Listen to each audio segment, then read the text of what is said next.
I want to point out that the best cornerback in football, Jalen Ramsey and Lee, came from the same town. I just want to point that out in Smyrna. He went to Smyrna, Florida State, and he's the Rams cornerback. Oh, Smyrna is a different place now. Oh, the whole place is. When I graduated MTSU 12 years before you did, roughly 12 or 13, and it was 30,000 people. No bypass, anything.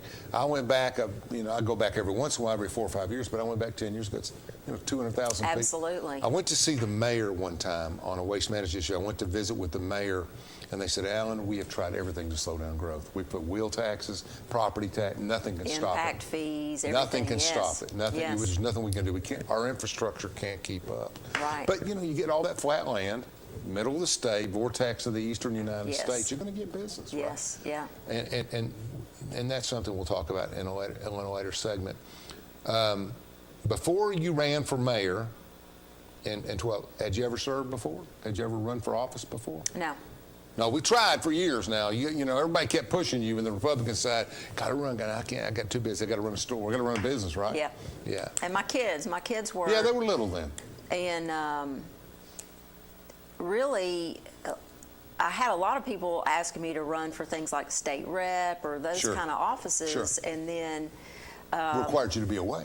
Yes, Yeah. and my kids were, no, I'm going to be here. And when the mayor's race opened up and that became an opportunity, I originally thought, no way, not me. I'm just somebody that helps other people who run for office. Sure. And then I thought, well, why not me? Mm-hmm. And that's how I stepped out there. And it was a wise decision. Let me tell you, you don't measure children in success or failure. It doesn't matter what they do. They're your children, et cetera, et cetera. But, Yale, Sewanee, great families, great people. Your three sons turned out outstanding. Just really, really good. You said the youngest one's the most like Lee, right? Because Davis is a Phillips in my opinion. I mean, growing up, he looks like a Phillips. Atticus is kind of he looks like a Lee, and he's kind of a combination. But wow, what great kids! And you have a daughter-in-law, am I saying it right, who's now a city council person? Yes. In a big city in Florida. In Venice, Florida. Oh, in Venice. Okay. Yes. I thought yes. somebody thought Sarasota. It's Sarasota County. Okay. So yeah. But she's in the town of Venice. Yes. I always think of Venice as California. Yes. I talk about that. But Venice, Yeah. Florida, where is that located? Where is that exactly? Gulf? Or well, it's about 30 minutes outside of Sarasota, Florida. Okay, so help me with my geography.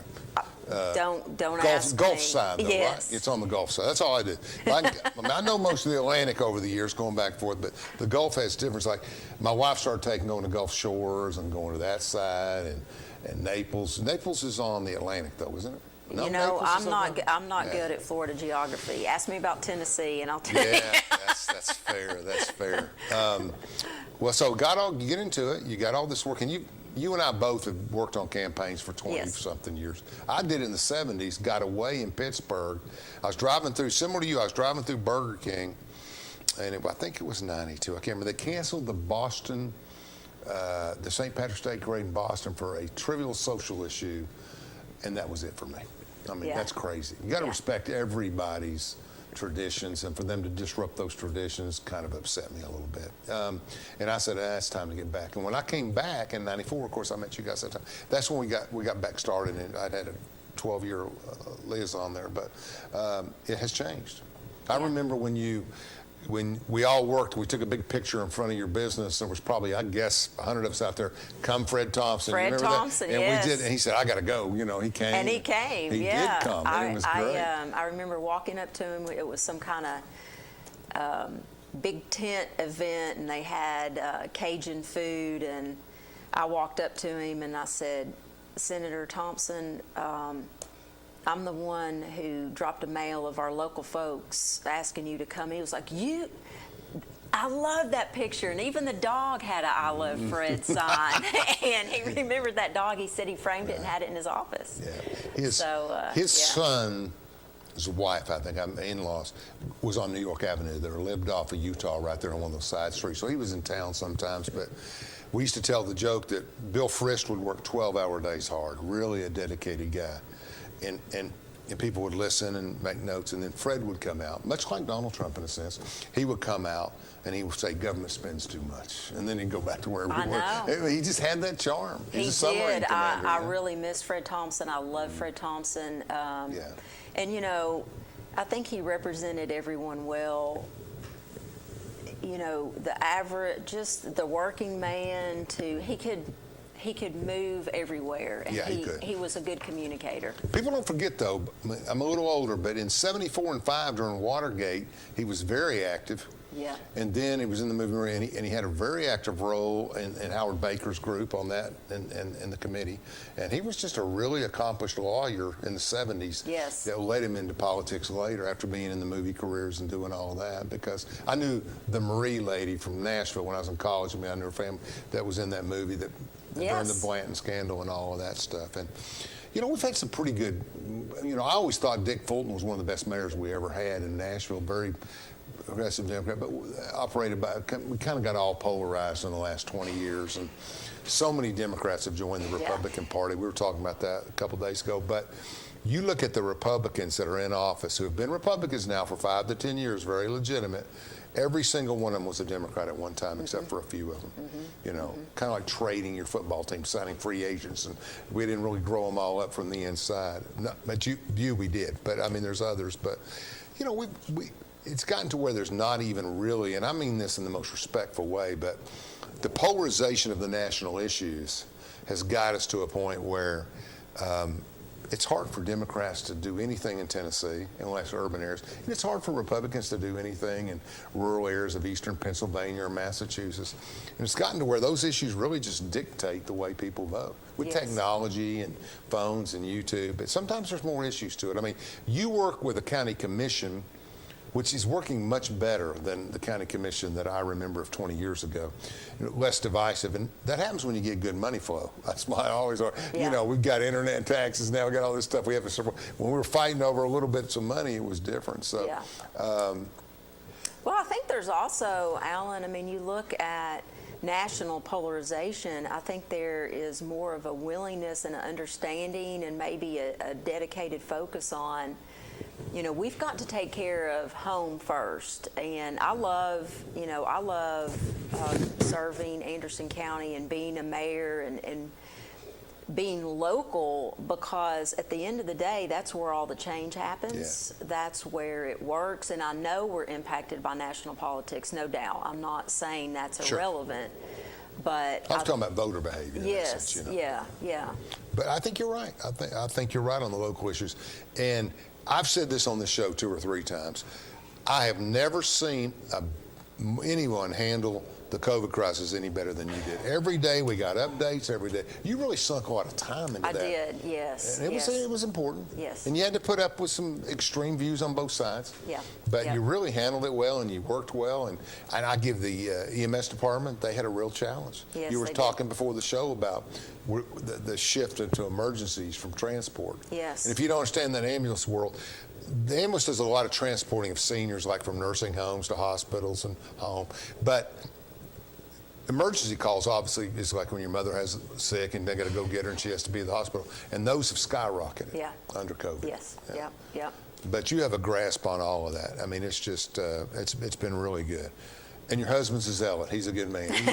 Nobody works harder at politics and puts more time in. Him and my wife are both close, but those two really love it. So it's a political family. You're right. Yeah. And you guys are more, you know, I've always been a campaign guy and an issue guy. You guys have great grasp of advocacy and issues, and that's what I think has helped you really deal with those things on a mayoral level. Well, and I think, you know, going back to polarization again, you know, Alan, I think we could probably look back at, you know, John F. Kennedy days, and, you know, there were differences between the parties, but now you have really, really major differences in viewpoints in society on really big issues. And I was 8 years old when he was shot, and I will tell you,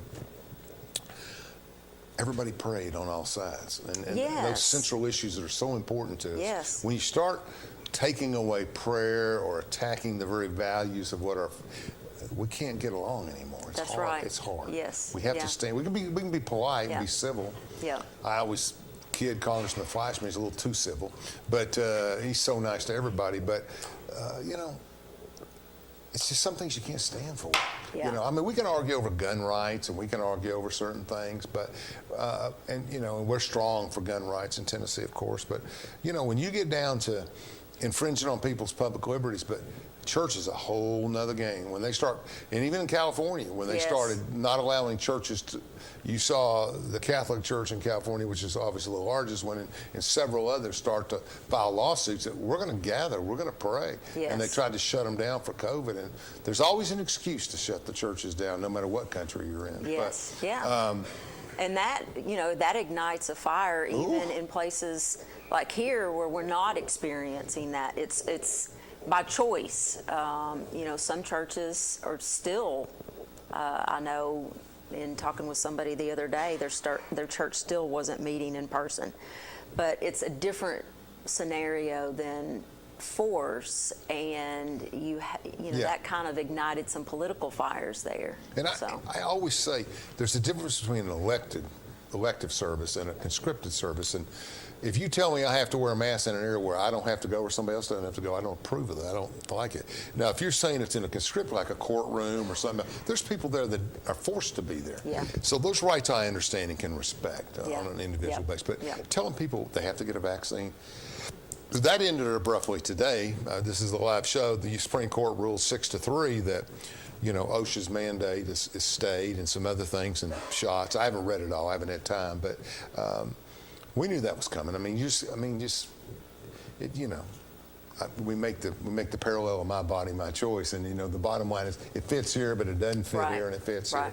And your governing is kind of, here is kind of a, it's a little bit tricky because Oak Ridgers are part of your community. Right. A third of it, roughly. It used to be 45%, but now it's a third, and maybe a 34 or 5%.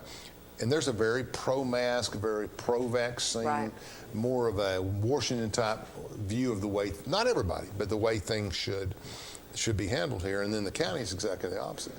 But I really like the superintendent of schools in Anderson County. Yeah, he does a very good job. Very balanced, very reasonable. Yes. And he's been on the show, and I think they're all worried about the new school board elections and primaries, and there's no need to be worried. I think people all agree with that, et cetera. So you have a good working relationship with those people. Yes. And commission. I mean, it's gotten a lot better. I think if you look at polling, and I'm not saying polling in a political sense, I'm saying polling and getting a sense of what the public thinks. They trust their locals, and I think you're seeing that, you know, even here in Anderson County and in the region, there's a trust in local government. Sure. So let's take a break. Let's take a break for a couple, 3 minutes here, show some commercials, and we'll be right back to talk about the top priorities in Anderson County over the next year.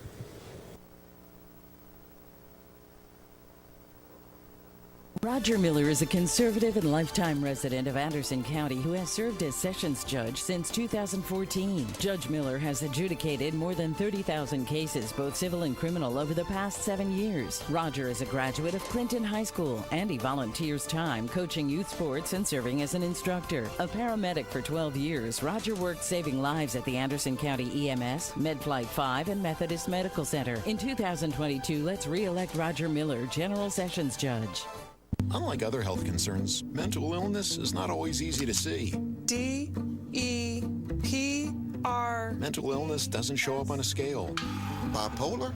Sorting out a mental health concern takes professional diagnosis and treatment. Anxiety. I thought so. If you or a loved one has a mental health concern, don't go it alone. For 24-hour free and confidential information and treatment referral, call 1-800-662-HELP. Learn more at samhsa.gov/support. Hello, I'm District Attorney General Dave Clark. My fellow DAs and I successfully fought for new elder abuse laws and procedures that have police departments and agencies using improved tools to protect our seniors. Victims of elder abuse are often unable to recognize or report abuse themselves. They need your voice. If you suspect abuse, contact local law enforcement or adult protective services. Let's work together to protect our seniors. Ryan Spitzer has been a prosecutor in Anderson County since 2007, prosecuting more than 2,500 cases over the past decade. Ryan has been the Drug Task Force prosecutor for the past 7 years. Ryan donates time working with local nonprofits. A veteran, Ryan spent 6 years serving his country as an Army medic in the National Guard. Ryan is a family man who works hard every day to keep Anderson County families safe. Experience matters.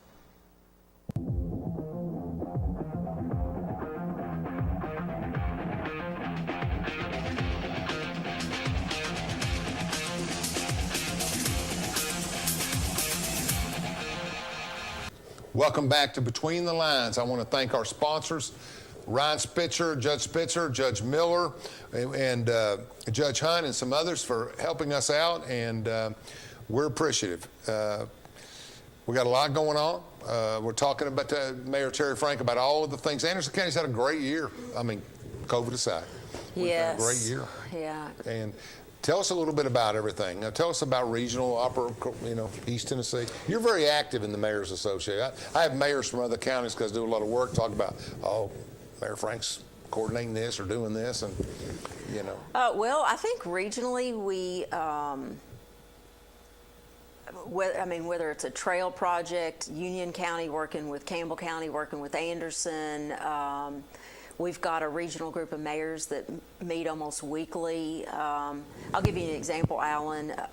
When Smith and Wesson was the big grand announcement and grand opening, groundbreaking took place in Blount County, Mayor Mitchell invited me and Mayor Jacobs and Mayor Bradshaw to that event and spoke about how well we all work together. And anymore, with workforce, it's a regional, we're all Anderson County citizens we're probably going to drive up Pellissippi Parkway and work at Smith and Wesson, Sure. and we've got some of theirs coming back to work at SL or Y12, and so I think a lot of that, just deepening those relationships, has been good. A lot of that has really come out of COVID. We have strengthened the bonds immensely because we're all walking through this new challenge and we all want to take care of our citizens. And so we really upped our game with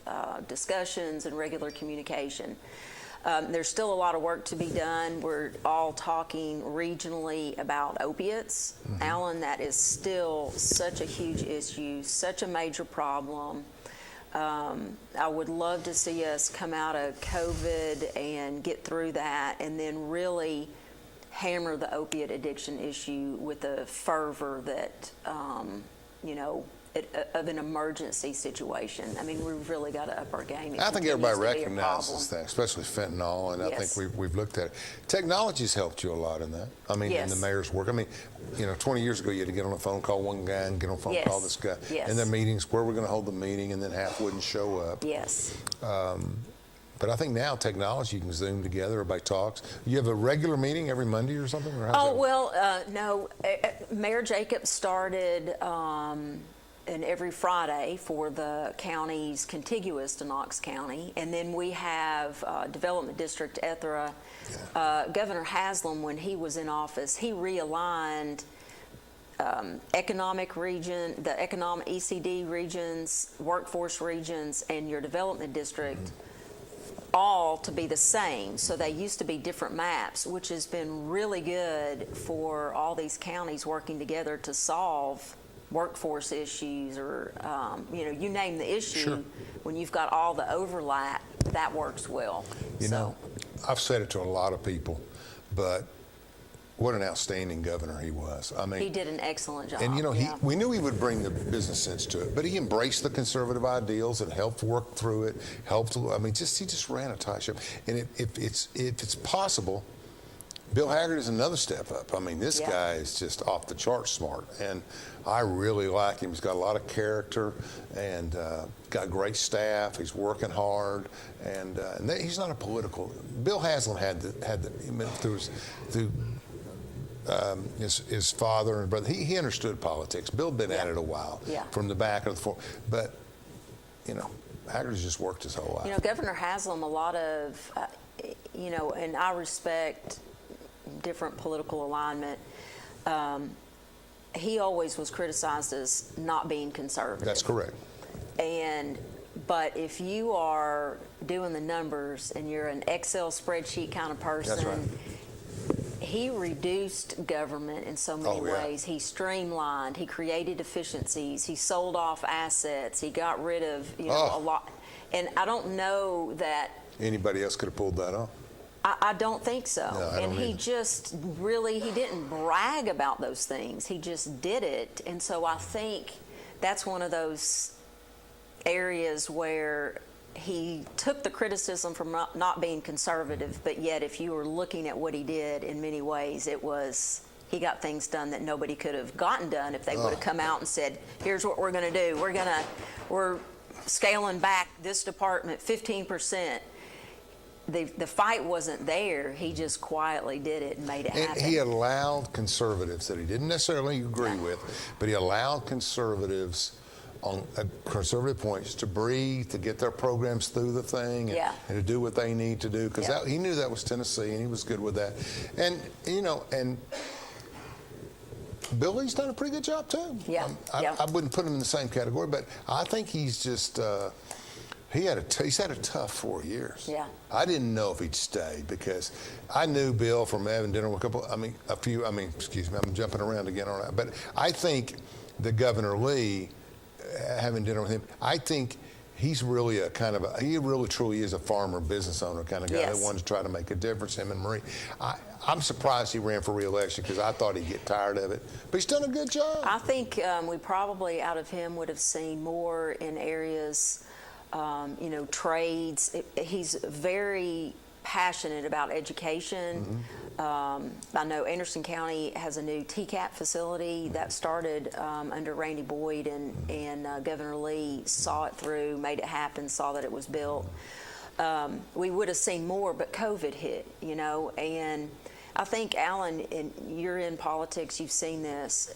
COVID has really worn on leadership.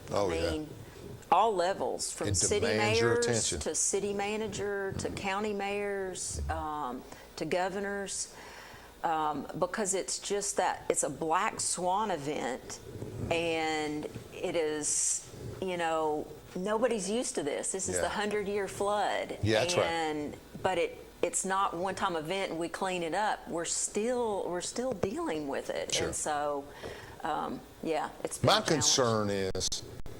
We had pandemics in 2008. We had pandemics in 2000. I guess go back to 2 or 3. And I have friends who are progressive Democratic medical people in the state and across the state. Alan, in the end, it doesn't matter. It's going to have to run through us.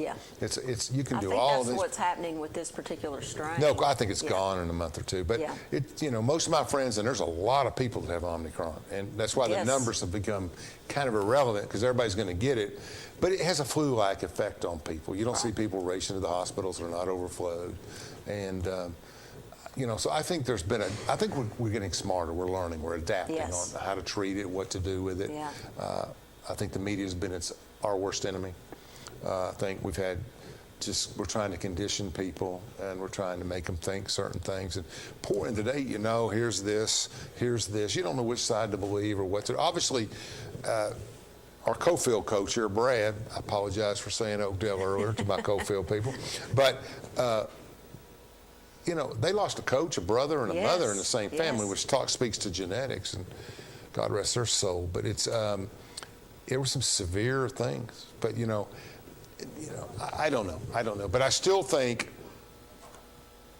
we're not overemphasizing, we're not overdoing things. But I think the national reaction to it has been a little bit overkill in terms of how they're treating it, or I don't know what I'm trying to say, because all of it's necessary, but. Let's count the masks that they wore. Let's count this over here. I mean, people are pretty smart. Bill Lee said it. If you leave it to them, they'll figure it out. Let's give people a chance to figure out this on their own, and do things, et cetera, et cetera. And I think I could argue that vaccination, and I'm vaccinated, but vaccination helps you with the effects of anything that comes forward. But it doesn't keep you from getting it. Everybody I know that's got it was vaccinated. They're all getting it.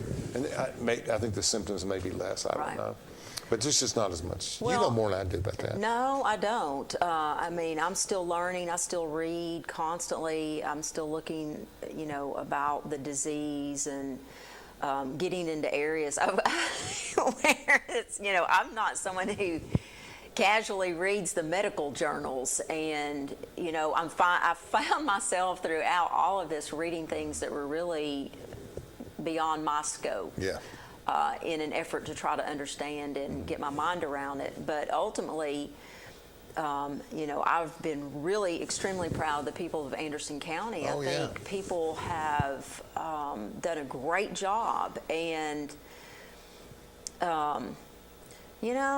maybe I'm just being a little bit philosophical here, but I do think when it comes to dealing with health, if we give people the information, if we give them the information, Accurate information. they're going to do a good job. Well, that's pretty important, that's right. That's how we've handled, health through the ages is educate. We don't. That's right. Whether we that's don't right. pit one person Well, that's how we against each cured other. diseases Yeah. and bubonic plagues, and we Yeah. learned about waste and materials. A place that we both are very familiar with, St. Mary's Elementary School in Oak Ridge. Yes. Both of our kids went there, all of our kids, and they handled it so smoothly. I mean, they had, I think, one case last year, not this year, but last year, one case, and they had masks and they did certain things, but it was amazing. It was amazing. Yeah. Let's take one more break for 2 minutes. We'll be back. Brian Spitzer, for Circuit Court Judge, is also sponsoring tonight's program. Brian is a prosecutor and Army medic for 6 years and a lifetime Tennessean. A graduate of Vanderbilt Law School, Brian is dedicated to serving the citizens of Anderson County. Roger Miller is a conservative and lifetime resident of Anderson County who has served as Sessions Judge since 2014. Judge Miller has adjudicated more than 30,000 cases, both civil and criminal, over the past 7 years. Roger is a graduate of Clinton High School, and he volunteers time coaching youth sports and serving as an instructor. A paramedic for 12 years, Roger worked saving lives at the Anderson County EMS, MedFlight 5, and Methodist Medical Center. In 2022, let's re-elect Roger Miller, General Sessions Judge. This is my husband, Alex Hussey. Alex was about 2 weeks away from coming home. I was point man in foot patrol, and I stopped on the bomb. Lost my legs and my left hand in an explosion. And he suffered a severe traumatic brain injury. As America's veterans face challenges, DAV is there. There are so many mountains to climb, and we do it together. With the right support, more veterans can reach victories, great and small. Come on, Alex, take on this mountain. That's what this is all about.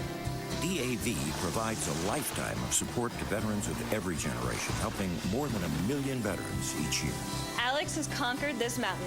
That's something he won't forget. With the right support, there are no limits. Look at that smile! You did it! But there's more to be done and more victories to be won. This has meant so much. Thank you, DAV. Alex Hussey, thank you for your service. Support more victories for veterans. Go to DAV.org.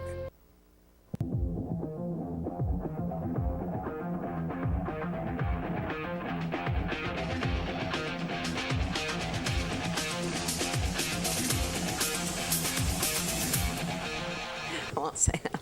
All right, we're back. We get more done during the break than we do during the show, but I'm learning stuff. The mayor's educating me. We're going to talk about new business, expanding. What's going on in Anderson County business-wise? Oh, gosh. Well, I mean, Anderson County is just growing. We can look at not that tax money is what it's all about. Obviously, it's about putting food on the family's table, Right. and being able to take care of your family and friends, but it is a reflection of what's happening. So sales tax has just exploded in Anderson County, tourism, as you said earlier, the money's there. So if you look back, for instance, at 2010, 2011, from a fund balance standpoint in Anderson County, it was below $1 million, and that year they put a freeze on all the spending. I remember that, yeah. And so now, this isn't including Rescue Act funds, so this isn't government funds. This is taxation. That fund balance is about $9 million. Wow. The general fund balance, reserve, rainy day fund? Yes, and then there's some that's set aside for capital and other things. Wow. And so your cash is $16 million. So if that gives you some kind of idea of where things have moved. And explain to the viewers how technology has helped us gather internet tax, and we're now making $3 or $4 million a year, or $2 or $3 million extra off. When you call Amazon and you order up a jersey, Anderson County's getting some of that money. Yes, absolutely they are. And there's a lot of that law, the legislature changed that, I guess, boy, time flies, Alan, so maybe 3 years ago now. It could be 4. This is your 10th year. I can't believe that. Unbelievable. I know. I can't believe that. You're almost at 10 years. Wow.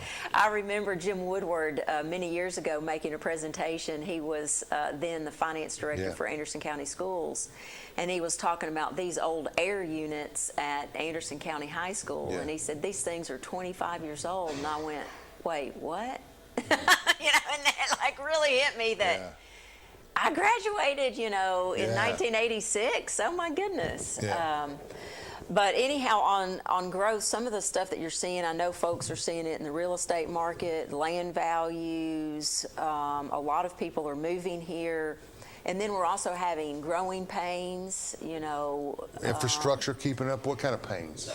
Well, so like for instance, technology that you just mentioned has brought short-term rentals as an example, and people lease their homes out to folks that want to come and vacation here, be up by the lake, and so there are new issues with zoning. Housing's out of control. Oh yes, yeah. I mean, my house has gone up 30% in value in a year and a half. Yes, that's crazy. Yeah, we got to go find another one. Yes. It's not a. But what do you count that to? I count it. Everybody's different. But there's a lot of movement to the south. Yes. But I think this is me, but I think it has to do with people are making a lot more money in the digital world than they do on the ground. I mean, people are making tons of money and they got to put it somewhere. Because that, when you're buying in Bitcoin and you're making $100,000 in a month, or you're doing people have a lot more money to spend. Yes. Do you think that's true? I do, but I also think, Tennessee has been growing. So if you look at taxation, Tennessee continuously ranks as one of the lowest tax states in the nation. No question. So best state for that's business, going to be, people are going to vote with their feet. And when you see other states kind of get into trouble, maybe poor fiscal management or pension issues that they've kind of punted down the road for many years, and then it starts eating away. That's right. A place like Tennessee looks a heck of a lot better. We are a great, Anderson County is a great example for a great place for retirees. You have a hospital here. You have Roane State. You're within distance of Pellissippi State. You have places where they can take auditing classes and do programming. You have senior centers. You have the Playhouse, the Oak Ridge Symphony, and things like that with a low tax rate and a low property tax rate in comparison. It's all good. They're going to come here. That's right. So I went to the new senior center for the first time for their Christmas party. All the politicians get in front. I go back and sit with everybody because I'm their age, So way up back, and they were kind enough to bring me some food and sit back there. And it's a really nice facility. Yeah, it is. It's really nice. And how lucky are we? We've gone from no senior center a few years ago, and now we have a really nice one in the city of Oak Ridge. We've got one in the county. And I know, sometimes there's a political debate. I've had it with even some of my friends. Sure. That's not really a function of government. Well, they do improve health. And if you want to reduce emergency calls and falls and loneliness and all of those things from a health perspective, it is an excellent investment. But what are you going to do with the $9 million? Common sense tells you need to invest in things that pay dividends for your citizens. Yes, whatever absolutely. It is, they pay the bills. Yeah. So, yes. And there's a big difference between that and going from a 2% raise to a 6% raise, or people still need to follow the rules and the structures and everything. But I agree with you. Speaking of raises. Okay, let's talk about raises. Yes. Okay, are you getting Well, Alan, I'm looking at, these are things that we're all going to be talking about in government. So I'm Yeah, just let's talk letting about the budget coming. I'm going to let the citizens know, because I know they're seeing it out there in the marketplace. But It's unbelievable. we're having real inflationary challenges right now. So, you've got just the cost of infrastructure projects is escalated, but then we're just in this way. Well, you saw Governor Lee, I think 37% increase for correction officers at the state, the state level. Okay. What's going to happen in your local government? I mean, that's something that you're probably going to hear a discussion about. Right. So, and what do we do? I mean, inflation is really a hidden tax, and we're seeing that. People have gotten pay raises; they're doing better, but then you can buy less with it. I always equate some of these discussions and policies to those balloons that the Shriners do. You push over here, and then it pops out over here. I think there's a justification for, and you haven't finished, I get that, but investing in our people and giving them raises or bonuses or whatever. I always like the bonuses because it's not reoccurring. But the $9 million doesn't really affect that, because that's a non-reoccurring expense, whereas salaries, you've got to have it every year. So what do? You raise taxes? Do you have enough money coming in? What's your plan? Well, we haven't entered into the budget process yet, but I think you have to. I mean, you need to look at the budget. We got to look at the numbers, but I think you're going to have to to raises. No question. I mean, they can't keep employees at the jail. They cannot. There are areas, and we, I will say this in EMS, and this is a discussion that some of us have had. What else do people want? Wages are important, but then, for instance, I'm active in several different organizations, and I'll often have some of the employees walk up to me and they'll say, Mayor Frank, we know that you're going to chime in. Could you get us flexible work hours, for instance, at the development district? And these are younger folks that are coming in, and they want to work at home. That's what COVID did. Or, they want to work 4 days and then be off 3, or this week change a schedule. And in EMS, we have struggled, as have many EMS operations across the state, across the nation, and even internationally, if you do some research online. We changed the work schedules and reduced mandatory overtime. And that really turned things around. Now, we've done some raises as well, but we have many counties that are paying much more, but we've been able to recruit here because they want to have a life, and they want to be able to get some rest and do some other things. So we're going to have to talk about some of those things. I'm in the nuclear world, and I'm in the development world, and I have people. Here's the problem. You send somebody home for a year, 37-year-old professional. Let's be fair. I don't want to be sexist, but let's be fair.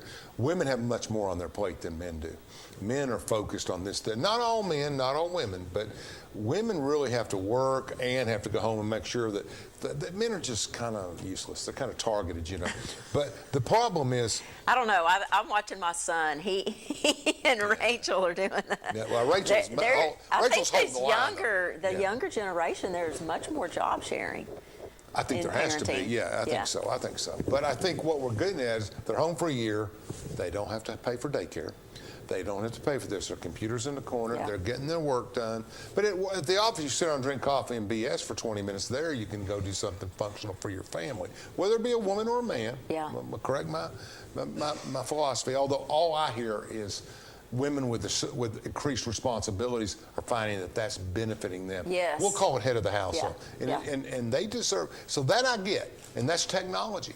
Yes. So we've created this nobody wants to come back to work stuff on site because I can do the job from home. I've proved I can do the job from home. And I know that many major corporations like in Oregon and California, and go back to your other point, Elon Musk just left California and brought his billions over to Texas, where he could, actually there's some battery issues there, but they've really done it. So I would love to have him in Tennessee. Wouldn't that be great? the Bull Run steam plant site, I was like, I just would love to see him take that site and put his flag in there. And but I don't know if we could make something like that happen or if it's big enough. My son would never. I don't think my son will ever buy a car that uses gas. He studies it. He knows it. He doesn't have a social life as much as he just studies and he learns things and he gets things done. And he'll know. Of course, he knows every Titan thing ever and Grizzlies that ever born. But he really understands the trend. These kids are living in technology and they understand, and they want electric vehicles and they want other things, and they just, there's a social price to pay for that. That's my problem. Yeah, there is. I mean, church on Zoom is I don't. Right. Well, at the end of the day, we're animals, and we're spirit-filled. But we got carbon bodies. But I mean, we're social animals. That's right. And we need to hug and touch and look each other in the eye. And that's right. I think that's been one of the really hard things about COVID. Well, I think that there's a lot of changes coming. We're going to take one more break and finish up. Channel, you ready to go? Ryan Spitzer has been a prosecutor in Anderson County since 2007, prosecuting more than 2,500 cases over the past decade.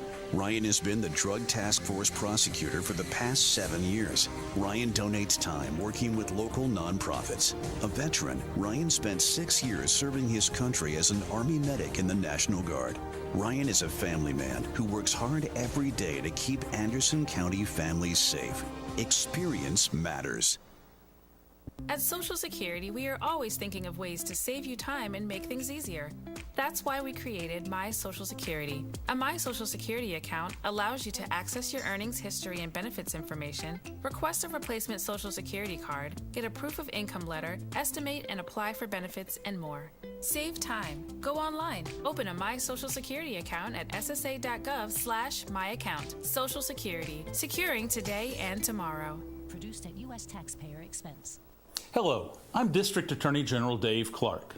My fellow DAs and I successfully fought for new elder abuse laws and procedures that have police departments and agencies using improved tools to protect our seniors. Victims of elder abuse are often unable to recognize or report abuse themselves. They need your voice. If you suspect abuse, contact local law enforcement or adult protective services. Let's work together to protect our seniors.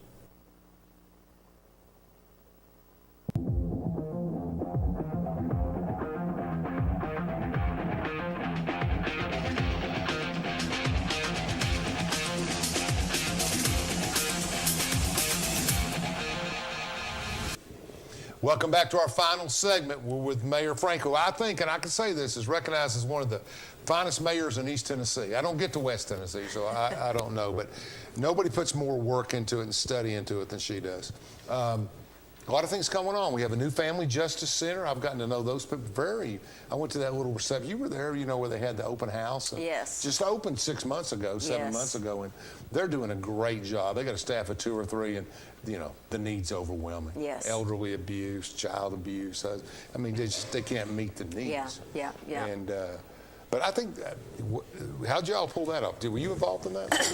Well, just in the application part. So that was really General Clark's baby. Yeah. Melissa Miller, he brought her on board, and she's just doing a fantastic job. Absolutely. I mean, She's committed. Absolutely. She was on the show. She did a good job. Yeah. She's really involved in it.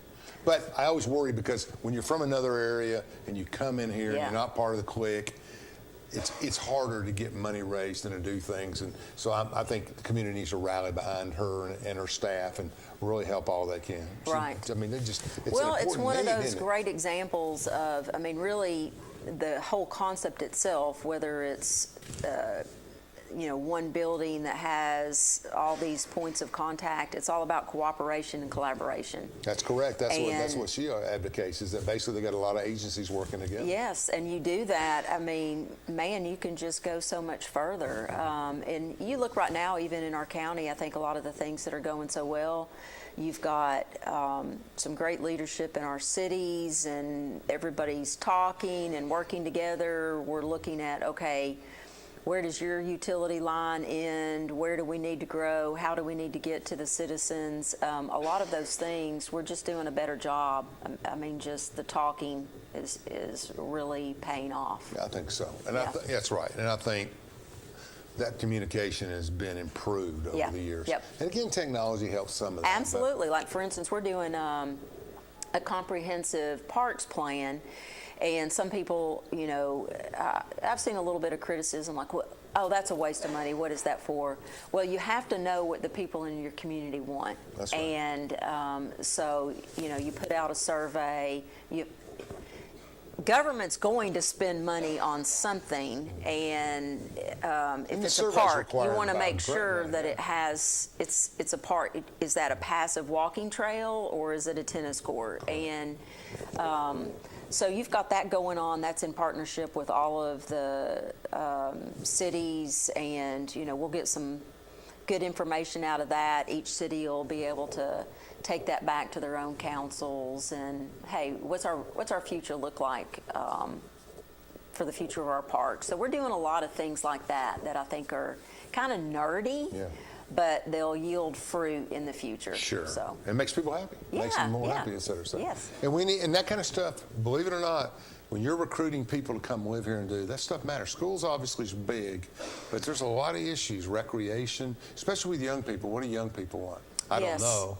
But I mean, I know a little bit about what they want, but well, that kind of stuff there's a helps. lot of data out there. I mean, you can talk to your folks at the Chamber of Commerce and Workforce Development. There is a lot of data where people have moved to this, I'm going to pick where I want to live, and then I'll find the job, instead of I'm going to follow the job, and that's where I'm going to live. And that's a big shift that's been taking place. I don't know if I could do that, but I kind of do. I kind of done that in my life a few places, but in today's job market, you can do that. Yes, you can. If you got skills, you're going to get a job. Yes. And yes. so we want to get the water. Where can I roller skate? Where can I do different things? Depends on what your interests are. Yeah. Yeah. You know, I never developed a lot of social interest. You know, I didn't say, oh, great, let's go. We ran, we lifted weights. I mean, but I'm a child of the 70s, you know, so I mean, or 60s, whichever one you want to use. But when you get into adolescence and early adulthood, the 70s and 80s were much different than today. Yeah. Absolutely. It's so scary when they talk about 50 years ago and 40 years. Like my son was saying today, you know, there's this thing they're talking about, and it was the 70s thing. I can't remember what it was. I'm thinking, yeah, I was around for that. Some policies, and he has an honors AP class in American government. He likes it a lot. But you know, I think it's kind of interesting with as advanced as we're becoming in the tech world, and how our children have been raised with that. Mm-hmm. There's still this great longing for some traditional elements. Sure. And so it's kind of interesting from a cultural perspective, sitting back and watching all that happen. My kids were on, so I look at Atticus and Davis and Avery, they were always, in all of their classes, they were the last kids to get a smartphone. So but you raised them right. I mean, that's different. Yeah, I mean, we were protected. We gave them a phone. They could, you know, we did the upgrade. They got the little keyboard, but they didn't have all the data flow. I really worry. This is one area where I worry, Alan, about this younger generation that's growing up with that access to all kinds of information, and what's that going to do to them? What's it going to do to their fragile minds? I don't know. People that all worry the about data is people, in yet. but people worry about access to bad things and other things. That's not what I obviously worry about that. Yeah. But I worked with and started a long time ago in Denver with Charlie Ergen, the chairman of DISH. And I said, at some point, these people, and we're driving in a van around the state, but at some point, these people are going to get overloaded, 100 channels and this and that. Yeah. And I had no vision of today, obviously. That was 40 years ago, exactly 40 years ago. Maybe 41 now. But the bottom line is that we were young in our 20s, but think about all the data that's coming into their mind 24/7. I know. I read a newspaper. watch TV. I can tell you everything on the TV, but I mean, I don't know. I don't know if they can I process. mean, I think they're overloaded. I even look at myself, and especially my eyes like stay red now because it's a Zoom world and I'm on the computer. But I find myself challenged with focus, and I've got like this little journal that I write in and do my goals for the day, and it has a section on there. It's actually based on the monk lifestyle. It's called a monk manual. And it's like, she is so healthy. It's like reflect on, what are your challenge, what's your priority? And I find myself writing over and over, ability to focus. And because if you're working, we've got all of this. I've got the phone, the watch phone, and then here come the emails, and then Messenger, and then I'm the mayor. I can't just ignore the, and then just to sit there and try to focus, I find it very difficult. I don't know if you're challenged with that or not. Well, I just gave up a while back. I focus on the 4 or 5 tasks a day. I get up and I say, okay, I sit and drink my coffee, my Diet Coke. I don't eat breakfast, and I'm sitting there. I say, okay, I'm gonna get these 4 things done no matter what. Yeah. And at the end of the day, I'm usually at 2.5. But I mean, I do some hard mental stuff because of creation and it's different stuff. But I'm just more simple. I don't have the capacity. I've learned in life that if you run 100 miles an hour, and I'm guilty, you know me, you've known me a long time, I'm guilty of that.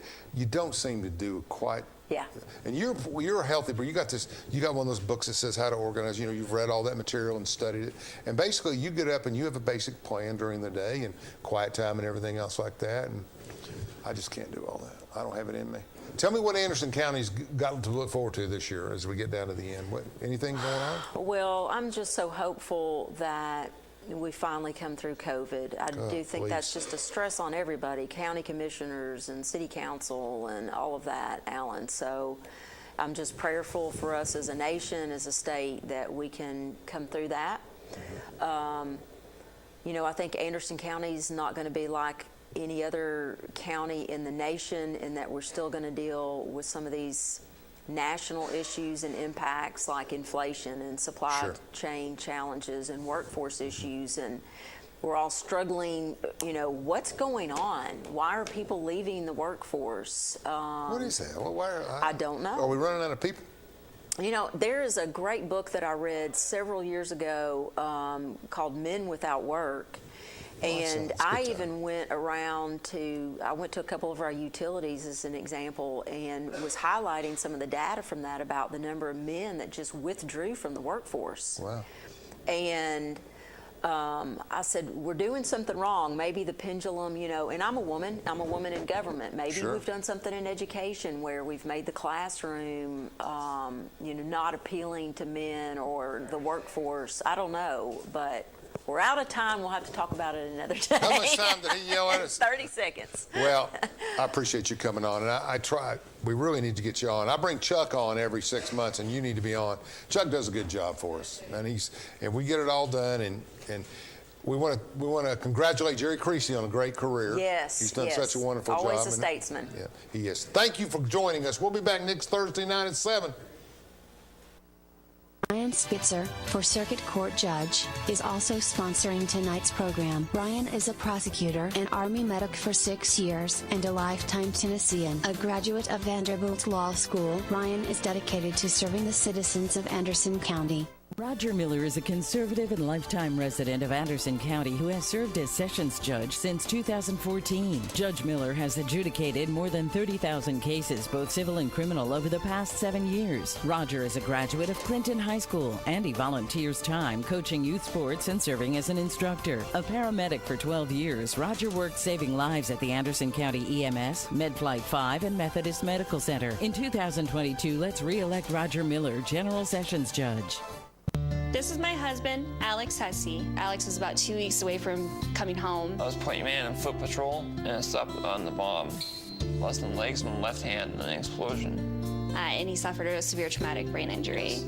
As America's veterans face challenges, DAV is there. There are so many mountains to climb, and we do it together.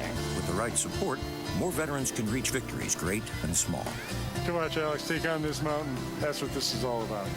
DAV provides a lifetime of support to veterans of every generation, helping more than 1 million veterans each year. Alex has conquered this mountain. That's something he won't forget. With the right support, there are no limits. Look at that smile! You did it! But there's more to be done and more victories to be won. This is meant